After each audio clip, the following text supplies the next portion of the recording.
Court ने अनुसूचित जाति जनजाति को मिलने वाले आरक्षण पर बड़ा फैसला सुनाते हुए कहा कि राज्य अपने यहाँ की ज्यादा वंचित जातियों के उत्थान के लिए SC/ST वर्ग को मिलने वाले कोटे के अंदर कोटा बना सकते हैं। कोर्ट ने अपने इस ऐतिहासिक फैसले में SC/ST आरक्षण में क्रीमी लेयर को लागू करने की भी बात कही है। सुप्रीम कोर्ट ने इसके पक्ष में फैसला देने वाले 6 जजों में से 4 ने ऐसी बात कही है। वैसे अब तक सिर्फ OBC आरक्षण में ही क्रीमी लेयर की व्यवस्था लागू है। वहीं सुप्रीम कोर्ट के 7 जजों की संवैधानिक पीठ में CJI DY चंद्रचूड़ के अलावा justice BR Gavai, justice Vikram Nath, justice Bela M Trivedi, justice Pankaj Mittal, justice Manoj Mishra और जस्टिस सतीश चंद्र मिश्रा शामिल थे। वहीं इस बेंच में शामिल जस्टिस गवई ने अपने फैसले में कहा, राज्य को SC/ST आरक्षण में क्रीमी लेयर की पहचान करने और उन्हें सकारात्मक कार्यवाही से इसके दायरे से बाहर करने की नीति विकसित करनी चाहिए। असली समानता हासिल करने का यही एकमात्र तरीका है।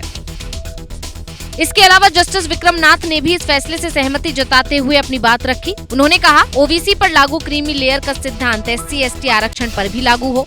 वहीं जस्टिस पंकज मित्तल ने कहा कि आरक्षण एक पीढ़ी तक ही सीमित होना चाहिए। अगर एक पीढ़ी आरक्षण के जरिए हाई स्टेटस तक पहुंच गई है तो अगली पीढ़ी इसकी हकदार नहीं होनी चाहिए। जस्टिस सतीश चंद्र शर्मा ने भी इस विचार का समर्थन किया। हालांकि इस संविधान बेंच की अध्यक्षता कर रहे CJI DY चंद्रचूड़ और जस्टिस मनोज मिश्रा ने इस बारे में अपनी कोई राय नहीं दी है। सुप्रीम कोर्ट के 7 जजों की बेंच SC/ST आरक्षण को लेकर 23 याचिकाओं पर सुनवाई कर रही थी, जिनमें से मुख्य याचिका पंजाब सरकार ने दायर की है, जिसमें पंजाब और हरियाणा उच्च न्यायालय के 2010 के फैसले को चुनौती दी गई है। CJI ने अपने और न्यायमूर्ति मिश्रा की तरफ से फैसला लिखा, जबकि 4 जजों ने अपने अपने फैसले लिखे, जबकि जस्टिस गवई ने अलग फैसला दिया है।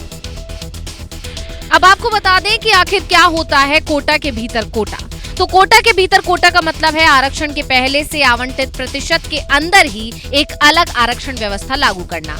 ये मुख्य रूप से ये सुनिश्चित करने के लिए किया जाता है कि आरक्षण का लाभ समाज के सबसे पिछड़े और जरूरतमंद समूहों तक पहुंचे, जो आरक्षण प्रणाली के तहत भी उपेक्षित रह जाते हैं। इसका उद्देश्य आरक्षण के बड़े समूहों के अंदर छोटे कमजोर वर्गों का अधिकार सुनिश्चित करना है, ताकि वो भी आरक्षण का लाभ उठा सके। उदाहरण के लिए अनुसूचित जाति और अनुसूचित जनजाति के अंदर अलग अलग समूहों को आरक्षण दिया जा सकता है, ताकि उन समूहों को ज्यादा प्रतिनिधित्व और लाभ मिल सके जो सामाजिक या आर्थिक रूप से ज्यादा वंचित हैं। ऐसे में अब ये भी जानना जरूरी है कि सुप्रीम कोर्ट के फैसले के मायने क्या हैं। तो सुप्रीम कोर्ट के फैसले से साफ हो गया है कि राज्य सरकारें अनुसूचित जातियों और अनुसूचित जनजातियों में सब कैटेगरी बना सकती हैं, जिससे मूल और जरूरतमंद कैटेगरी को आरक्षण का ज्यादा फायदा मिल सकेगा। हालांकि अगर राज्य एक या ज्यादा श्रेणी को अनुसूचित जाति के तहत 100% आरक्षण देने का निर्णय लेते हैं तो ये छेड़छाड़ के समान होगा, क्योंकि ये अन्य श्रेणियों को लाभ से वंचित करना जैसा होगा।